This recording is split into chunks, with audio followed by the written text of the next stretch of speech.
Fala pessoal, tudo bem? Sejam bem-vindos para mais uma aula do curso completo de virtualização com XCP, beleza? Me chamo Estevão e vamos para a aula. Olha só, eu separei aqui para vocês o endereço, né? O site do XCP para que vocês possam baixar a ISO para fazer a instalação, né? Entrando aqui no xcp-ng.org, vocês vão clicar aqui no ícone de download e vocês vão clicar aqui para baixar a versão. A versão que está aqui disponível no momento é a 8.1.0-2.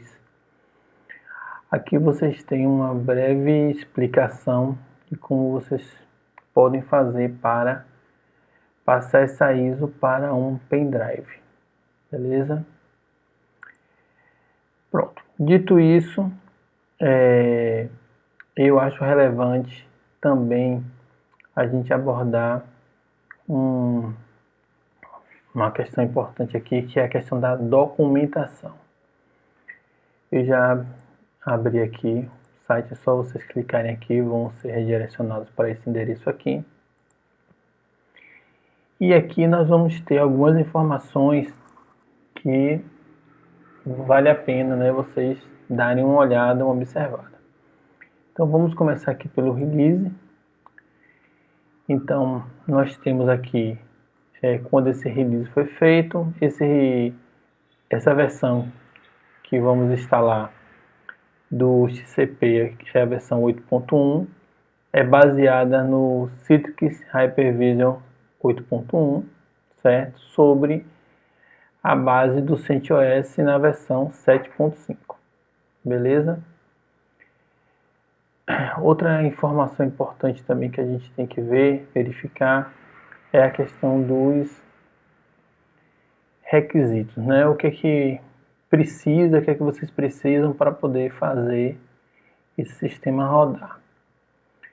Aqui a gente tem algumas informações, ó, que o XCP ele consegue gerenciar até 5 teras de memória RAM, até 16 placas de rede físicas e até 288 núcleos, né, processadores que vocês podem trabalhar, né, nos servidores que vocês tiverem aí.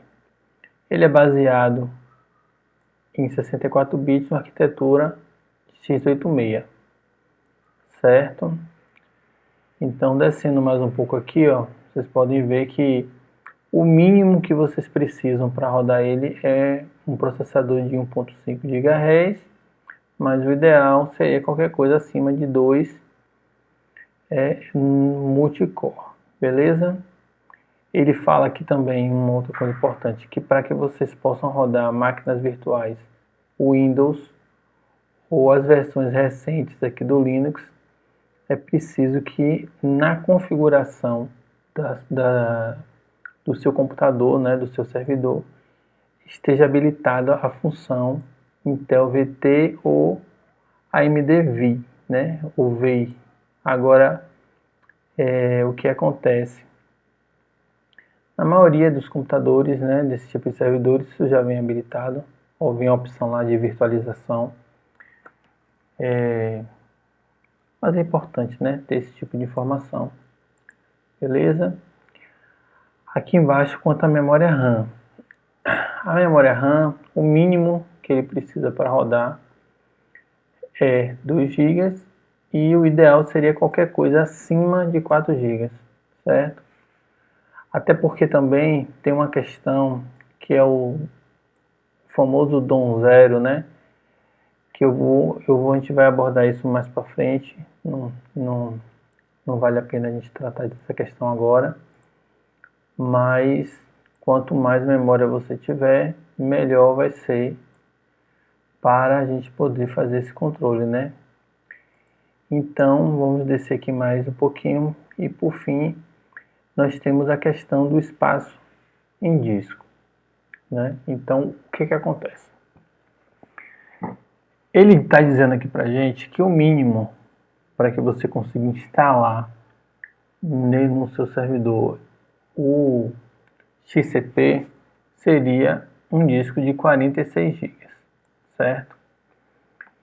E o ideal, né, mas o ideal seria de 80 GB para frente. Por quê? O que acontece? A gente vai ver isso na instalação. Quando vocês fazem a instalação do XCP ou o próprio ZenServer ou o Citrix Hypervisor agora, né, que mudou de nome, ele vai criar 3 partições, certo? Ele vai criar a partição do sistema, ele vai repetir 2 vezes, provavelmente essa segunda partição é por uma questão de você poder fazer um downgrade. Então, um exemplo, eu fiz a instalação da versão 8.0, né? Beleza, aí eu cheguei, fiz essa instalação, aí de repente instalei a versão 8.1, mas apresentou alguns problemas, alguns bugs e tal, e eu quero fazer o downgrade. Então você consegue fazer essa restauração por conta dessa segunda partição, que é do mesmo tamanho, certo? Depois disso, a terceira partição é a partição do local store. Então, ele sempre vai criar um local store padrão no sistema, que ele vai fazer com a diferença de disco que sobrar. Então, um exemplo, esses 2 discos primeiros que ele cria são discos de 18 GB. Então, o que sobrar depois disso, ele vai separar para esse local store dele, para que vocês possam, por exemplo, levantar alguma máquina virtual com esse espaço lá, certo? Outra questão também aqui do network, né? Ele está falando aqui da velocidade de 100, podendo chegar até 10 gigabits, beleza? Vamos lá. Outra questão também importante deixa eu ver aqui mais para cima que é melhor para a gente ver isso. É o famoso, né, o HCL, que é a verificação de compatibilidade, né? Aqui, ó, lista de compatibilidade de hardware. Então, vamos abrir aqui esse carinha aqui para vocês. Dá uma olhada. Espera aí que ele acabou abrindo a mesma página. Vamos lá. Aqui, ó. Ó, o XCP, ele não tem um site padrão deles para poder fazer essa verificação, certo? E assim, vocês não podem tomar como referência assim absoluta a informação que vocês vão tirar daqui. Porque, tipo assim, isso aqui essas informações são passadas pelos os usuários que utilizam, né, o ZenServer. Então, aqui você consegue saber, tipo, como a gente vai fazer aqui um exemplo. Vou botar aqui. Um Dell, certo? T640, um exemplo. Esse PowerEgg aqui, T640. Então vejam, esse equipamento aqui é um servidor de torre, certo? E ele disse aqui pra gente que a versão que a Citrix recomenda, que seria suportado, que teria compatibilidade, seria até a versão 7.1, 7.1.0, na verdade. Então, mas isso não quer dizer que vocês não possam instalar a versão mais nova, que é, no caso, a 8.1, né, 8.2, ou 8.8.2. Então, não impede, né? Mas o bom disso aqui é que te dá um norte. Já serve para você de referência para você poder fazer as suas análises, né, antes de começar a usar. Vocês podem também consultar por aqui, ó, você pode clicar aqui, como eu cliquei em servidores, pode escolher qual é a versão aqui, realmente é a 8.2, ó, do Citrix. Você pode escolher, você pode chegar aqui e dizer qual é o fabricante que vocês tem de equipamento, se é blade, se é rack ou se é torre. E quando a gente der aqui um apply, ó, filter, ele vai mostrar aqui pra gente os modelos de blade que a comunidade, né, já testou, já validou, já homologou. Se vocês estiverem dentro desse grupo aqui, vocês podem instalar tranquilamente, que vocês não vão encontrar nenhum tipo de dificuldade, certo? Vamos voltar aqui à documentação do XCP. Então, beleza. Então, depois que a gente viu essa questão, né, dos requisitos e vimos também a questão do suporte ao hardware, vamos aqui também, ó, outro ponto que eu acho bacana a gente tratar aqui é a questão do storage. Então vamos lá.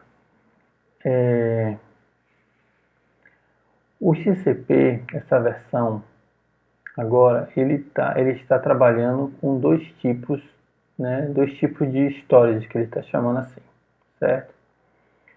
Ele tem um padrão novo que ele tá utilizando, que é o ST, e o antigo, que era o LVM, certo? Então, isso aqui também eu vou mostrar para vocês isso na instalação, certo? E aqui a gente tem aqui essas opções que eu vou tratar disso lá com vocês. Outra questão aqui que eu queria tratar com vocês é a questão, deixa eu ver mais para baixo.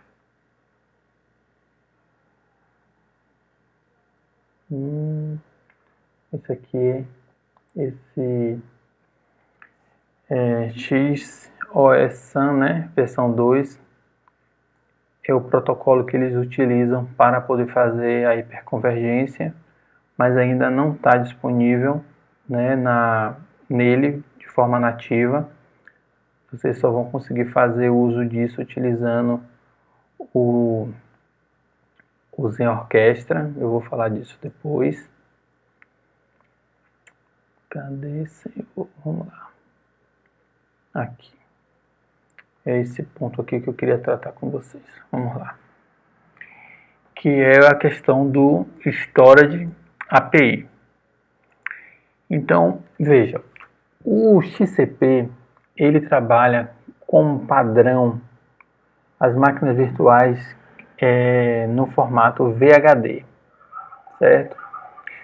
Porque esse formato VHD permite, né, traz alguns recursos que são o seguinte: ele tem suporte a snapshot, ele tem suporte a Delta Backup, eu vou depois falar para vocês que é isso aqui. Ele tem suporte a você fazer a clonagem, né, rápida das máquinas virtuais, e ele tem suporte a você fazer a migração dele, né? Então, exemplo, eu tenho lá um storage, eu quero mover ele de um storage para outro, ele funcionando live, tá vendo? Ele ligado lá rodando. Então, o formato, a extensão, né, do tipo VHD, ela te dá todas essas possibilidades aqui, certo? Só que o que ocorre? Ela tem uma limitação. E essa limitação é: eu não posso criar discos com mais que 2 teras. Essa é a limitação desse padrão. Então, qualquer coisa acima de 2 teras não é possível criar usando esse padrão. Porém, a solução ela traz também para a gente outras opções, que no caso aqui é o formato RAW. Então vejam, no formato RAW eu posso criar arquivos maiores que 2 teras, inclusive no exemplo aqui abaixo ele está criando um disco de 5 teras, certo? Mas eu perco tudo isso que está aqui, ó, todas essas vantagens que eu teria criando uma máquina virtual do tipo VHD, eu acabo perdendo se eu criar ele no formato RAW. Então aí vocês têm que analisar, né, direitinho essa questão de como é que vocês vão trabalhar isso. Aqui embaixo ele dá uma explicação, como é que você faz para poder criar essa instância, certo? Aqui é um comando do LVM para poder você estender algum disco que já existe, enfim. Então, vocês têm que analisar direitinho essa questão, certo? Outro ponto também que eu quero tratar aqui com vocês, que eu acho relevante, é a questão dos guests, né, dos convidados. Guest tools, que são aqueles agentes que vocês irão instalar nas máquinas virtuais após a instalação dela. Então, uma vez que vocês façam a instalação da sua VM, vocês vão precisar instalar o agente para melhorar essa interação, né? Uma vez que eu vou tratar disso também lá na frente, no caso do Linux, você tem a possibilidade no XCP, no Zenserver, fazer o que a gente chama de PV, né? A paravirtualização, que você nessa virtualização, nesse tipo de virtualização, o hardware não é totalmente virtualizado, não é o HVM, né? Ele não é totalmente virtualizado. Então, a máquina tem acesso ao hardware físico do computador, do servidor, e isso gera um desempenho a mais, né? Então, mas para isso é preciso que o agente, né, o guest, ele esteja instalado. Então aqui a gente tem, vocês têm ele para Linux, aí tem aqui algumas explicações e tal, mas o que eu queria tratar é essa questão daqui de baixo, do Windows. O que acontece? No caso do Windows, ele não vem, certo? Quando vocês selecionarem lá a opção de fazer a instalação desse drive, vamos chamar assim, certo? Desse agente, ele não disponibiliza isso. Vocês vão ter que baixar, que é o que nós vamos fazer aqui, ó. Aqui embaixo a gente tem aqui um endereço, nós vamos acessá-lo agora para vocês poderem ver. Então assim, vocês vão ter que ir lá, vão ter que baixar, vão baixar um arquivozinho ISO e vocês vão jogar isso num repositório ISO, que eu vou mostrar também lá na frente, hein? Como é que a gente faz esse tipo de coisa, para que vocês possam, toda vez que levantarem alguma máquina Windows, utilizarem esse drive, certo? Esse guest, para poder fazer a instalação dos drivers do sistema. Então, beleza. Então, vindo aqui, nós vamos clicar aqui, ó, nessa primeira opção.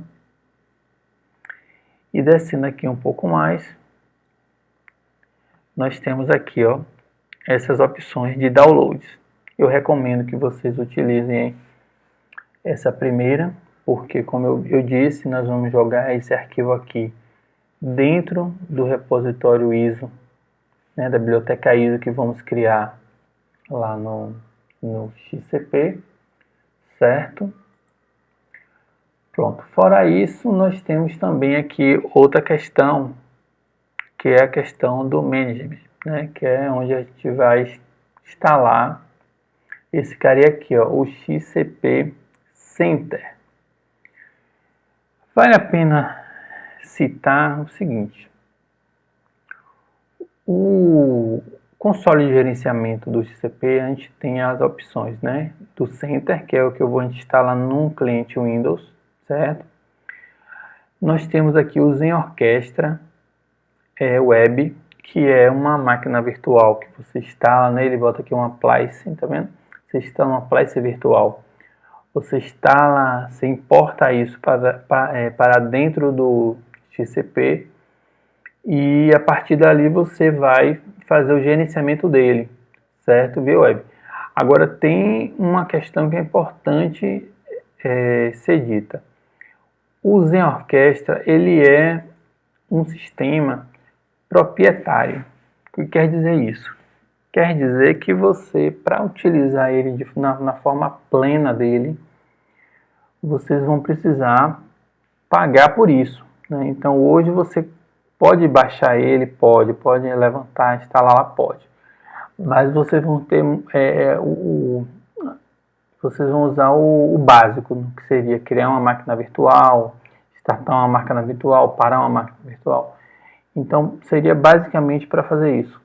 Então não vale, eu não acredito que vale muito a pena, a não ser que vocês tenham interesse de arcar com o custo para ter a licença para poder utilizar ele na forma plena. Se for esse o caso, eu super recomendo, certo?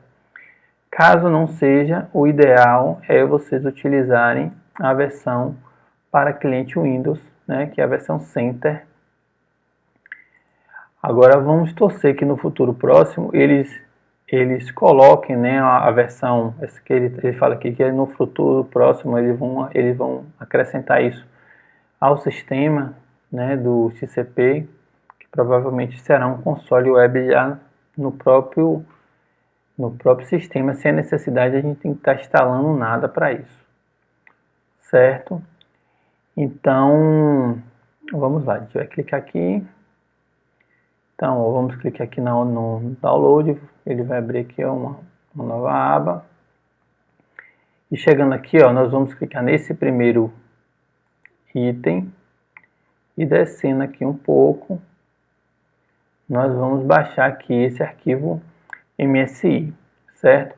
Agora, tem uma informação aqui que eu acho super importante também dizer, que essa versão que vamos instalar, né, do XCP Center, ele permite que você consiga gerenciar também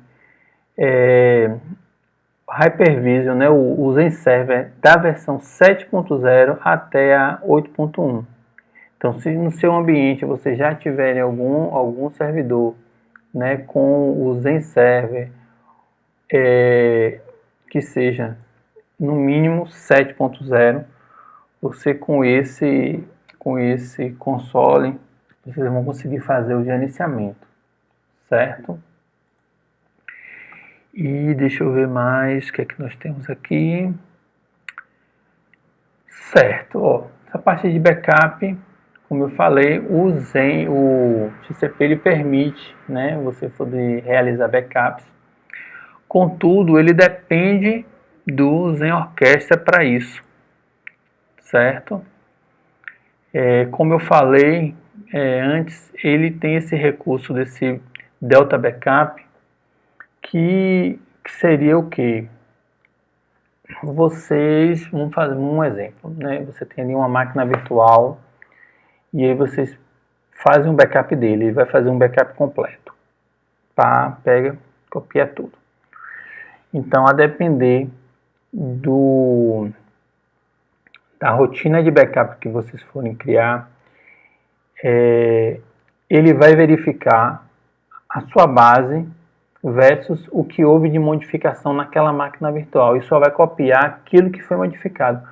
É como se fosse, a grosso modo falando, um backup do tipo incremental. Que o backup incremental ele só copia aquilo que é diferente daquela base que foi copiada inicialmente, certo? Então, esse tipo de backup, que é o que chama, né, Delta Backup, ele faz esse tipo de ação. Agora, como eu disse, você só consegue utilizar esse recurso tendo o Zen Orquestra e também tendo na versão completa, na versão gratuita, vocês não vão conseguir fazer uso disso. Como vocês podem ver, essa documentação do XCP é bem completa, vale muito a pena vocês analisarem isso, certo? Analisarem direitinho. Inclusive, ó, ele dá aqui também outras opções de programas, né, que possam fazer essa questão de backup. Vou clicar aqui, ó. Só que aqui para baixo. Aqui. Vamos lá. A gente tem esse vProtector, certo? Mas ele é compatível com tudo, ele não é open source, ele não é gratuito, certo? E tem um outro aqui também, que ele também não é open source. Então, acaba que as duas soluções, as duas opções que o próprio site aqui recomenda, eles não são gratuitos. Vocês teriam um custo para poder fazer esse backup. Eu pretendo, já na parte final do curso, passar para vocês um script que eu fiz para poder gerar, né, fazer esses backups dessas máquinas virtuais. Mas a gente vai ver isso mais para frente um pouquinho, certo? Então, para concluir essa parte aqui, eu acho muito importante que vocês deem uma fuçada, né? Olhem tópico a tópico. Eu só tratei de pontos aqui que eu acho que é de relevância, né, para vocês poderem já começarem a entender, né, um pouco mais esse carinha que é muito bacana, né? Ele é bem completo, certo? Então, sem mais conversa, vamos para a instalação do XCP. Vamos lá. Eu estou fazendo essa instalação em um ambiente aqui virtualizado, né, para fim didático. E na hora que a gente for fazer, mexer e tal, já não vai ser numa máquina virtual, certo? Então vamos lá. Dá play aqui.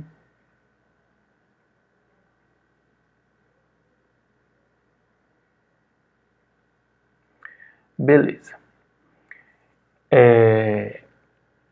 Eu apertei aqui, ó, quando ele inicializou, a tecla F2 para o modo Advanced.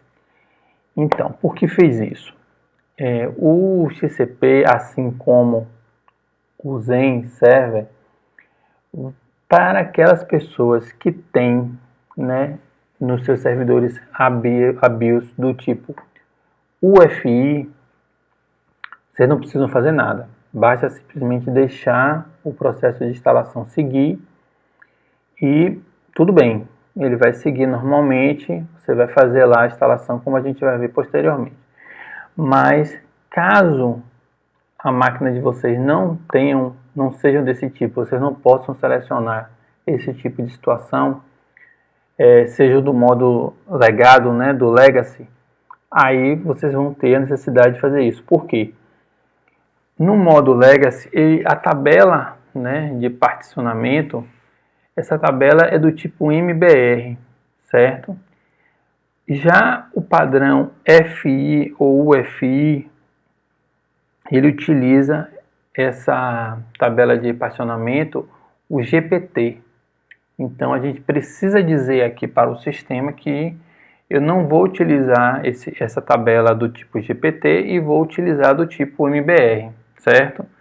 Senão você vai fazer a instalação, contudo, quando a máquina for inicializada, ela vai dar problema, certo? Então, vocês apertam F2, como eu fiz aqui, e escrevem a palavra shell para que a gente possa carregar, certo, o prompt aqui para a gente poder fazer a alteração.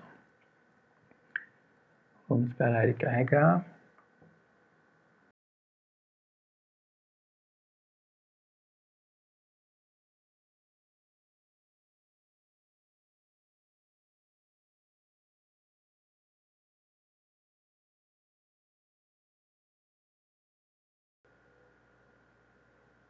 Pronto.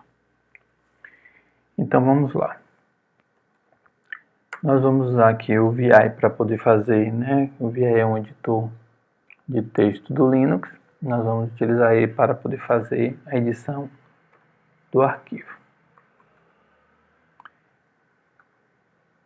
Eu pretendo também colocar nos comentários o nome desses arquivos, tudo direitinho, para que vocês possam acessá-los. Pronto, vindo aqui, vamos procurar aqui pelo campo GPT. Então pronto, vocês podem ver aqui, ó, GPT suporte, tá vendo? Vamos ter que fazer essa alteração Vamos tirar aqui, ó. Vamos botar false. Vale também esse adendo que o F tem que ser maiúsculo, não pode ser minúsculo, senão vai acontecer que ele não vai funcionar, ele vai dar erro, certo? Outra coisa aqui também é que eu comentei, ó, a questão do tamanho do disco, tá vendo? Ele está criando aqui disco no tamanho de 18 GB. Outra coisa também bacana, mas isso aqui a gente vai ter que ver mais para frente, essa questão do file system, né? Que ele vai utilizar, ele vai formatar o disco nesse padrão ST3. Essa versão agora essas versões mais novas agora até já permite usar o ST4, mas aí a gente vai ver isso também depois, mais para frente, certo? Mas beleza, vamos lá. Feita ali a alteração, vamos salvar e sair e exit. Então, chegando aqui nessa tela, nós vamos selecionar aqui o teclado. Pronto. Brasil. ABTNT 2.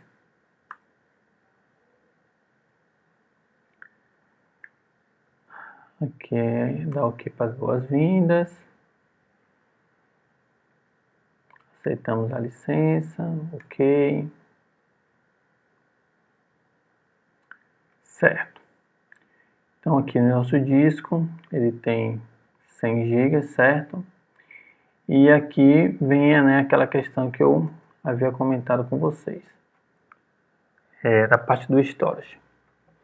Nós temos aqui dois tipos agora, né? O tipo ST, que não tem nada a ver com o sistema de arquivos ST3, 4, não façam alusão a isso, certo? Padrão ST, e nós temos o padrão LVM. Então, o que acontece? Aqui ele diz para vocês o seguinte, aí vocês têm que analisar qual seria o melhor para o cenário de vocês. Então, o padrão que o Zen Server sempre utilizou era o padrão LVM, certo? O que acontece com isso? O padrão LVM, quando vocês criam uma máquina virtual, um exemplo, criam uma máquina virtual com tamanho, sei lá, 100 GB, como eu fiz aqui agora, nessa máquina virtual que eu estou fazendo a instalação para demonstrar para vocês. Então, quando você cria uma máquina virtual de 100 GB e salva ele no repositório LVM, ele vai criar literalmente um disco de 100 GB, certo? E aí o que acontece? Então aí ele fala, né, que esse padrão permite uma maior velocidade nessa funcionalidade, no funcionamento da máquina virtual, certo? Já no padrão ST, se eu crio um disco de 100 GB, mas no meu processo de instalação e os programas que eu instalei, eu ocupei lá 30 GB. Então, quando eu salvar esse arquivo, né, nesse repositório do tipo ST, ele só vai ocupar 30 GB, mesmo que o meu disco, eu tenha dito, provisionado para ele o tamanho de 100 GB. Então, assim, é importante que vocês analisem isso. Aí ele fala aqui que pode ser um pouco mais lento, né, esse processo. Então vocês têm que analisar muito esse custo-benefício, né? Claro que um fator importante também na hora de se analisar essa questão vai ser o storage que vocês vão utilizar, né? O I/O desse storage. Se de repente o tipo de comunicação que vai ser feito do seu servidor com esse storage for rápido, então acaba que você pode utilizar o tipo ST, entendeu? Eu vou colocar aqui nesse padrão ST, vamos dar aqui OK.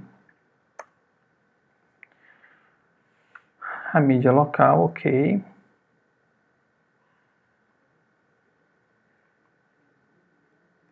Não quero que verifique o disco. Pronto, vamos criar uma senha. Importante que vocês coloquem uma senha forte. Aqui são as interfaces de rede do meu servidor. Vamos escolher uma que vai ser a minha interface de gerenciamento, né, onde eu vou conseguir gerenciar o meu servidor mais os meus hosts, que são minhas máquinas virtuais. OK. Agora aqui vem a primeira dica, né? Eu aprendi isso quando eu comecei de fato a trabalhar nessa área de infraestrutura de rede, segurança e administração de sistemas. Vocês têm que ter em mente, né, sobretudo aquelas pessoas que são iniciantes, né? Eu estou falando mais para essas pessoas. Quando vocês estão montando, né, um ambiente computacional onde vocês vão ter vários servidores, disponibilizando vários serviços. Então, esses servidores, vocês não podem ter IPs vindo via DHCP. Por que, Estevão, não posso ter? Porque imagine a seguinte situação: se vocês tiverem algum problema na rede de vocês, aonde o seu servidor DHCP caiu, morreu, não está mais funcionando, você reinicia o seu servidor, simplesmente o seu servidor não vai ter IP nenhum e você não vai conseguir chegar nele, ou melhor, você pode até conseguir chegar nele, mas você vai ter muita dificuldade de conseguir o acesso a ele, né? Então, é por isso que é muito importante que esse ambiente de rede de servidores, de rede de serviço e de rede SAN, esses IPs são todos fixados. Somente no meu ambiente de rede LAN é que eu não preciso ter esse tipo de cuidado, né? O meu próprio, aí eu vou ter lá meu servidor DHCP que vai fornecer as minhas estações de trabalho, os IPs para cada uma delas, certo? Então, vamos lá. Vou botar aqui o IP, vou botar como um IP de classe C.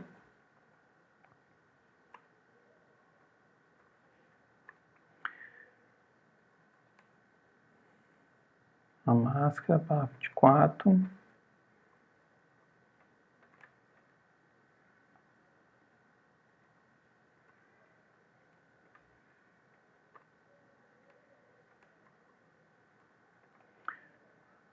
Sim, agora vamos aqui. Essa questão de VLANs, né? Se o ambiente de vocês tiverem, né, uma segmentação de rede lógica do tipo VLANs, né, onde você tem VLAN para cada segmento, para cada questão, e vocês utilizam, né, o seu servidor está ligado em uma determinada VLAN, então seria bacana que vocês marcassem essa opção e informassem qual o ID dessa VLAN, para que quando vocês forem tentar o acesso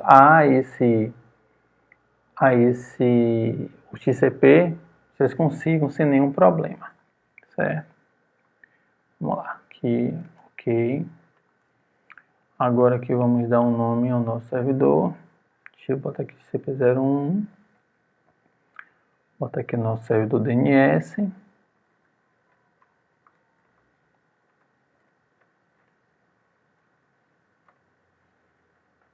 Certo. Aqui, OK. A nossa região. Como eu estou no estado da Bahia. Vamos também setar aqui o nosso NTP. Aqui vocês podem o seguinte: se o servidor de vocês AD, né, se o AD de vocês tiverem o serviço do NTP habilitado, vocês podem setar aqui o nome do servidor, né, mais o domínio e o subdomínio, e que ele vai buscar primeiro fazer essa sincronização com esse carinha. Caso não, a gente pode usar o padrão a.ntp.br, b.ntp.br e c.ntp.br. Ok? E agora vamos fazer a instalação. Como eu disse, eu vou nessas partes que vai demorar, eu vou dar uma acelerada no vídeo, certo? Vamos lá, vamos esperar aí começar a instalação.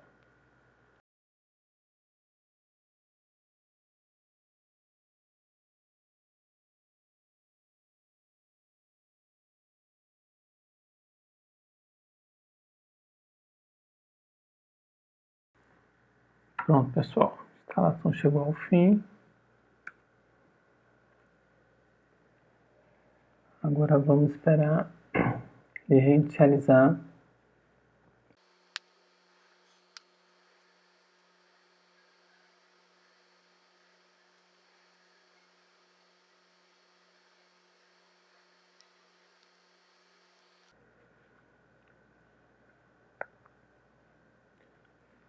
Pronto, pessoal.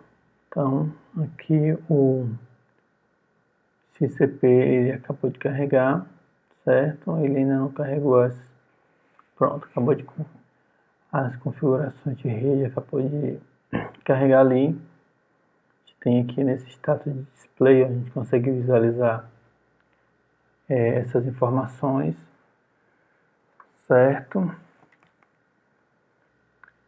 Pronto. Então é isso, pessoal. Espero que vocês tenham gostado, né, dessa aula de hoje, da parte da instalação do XCP, e nos vemos na próxima aula. Um forte abraço para vocês.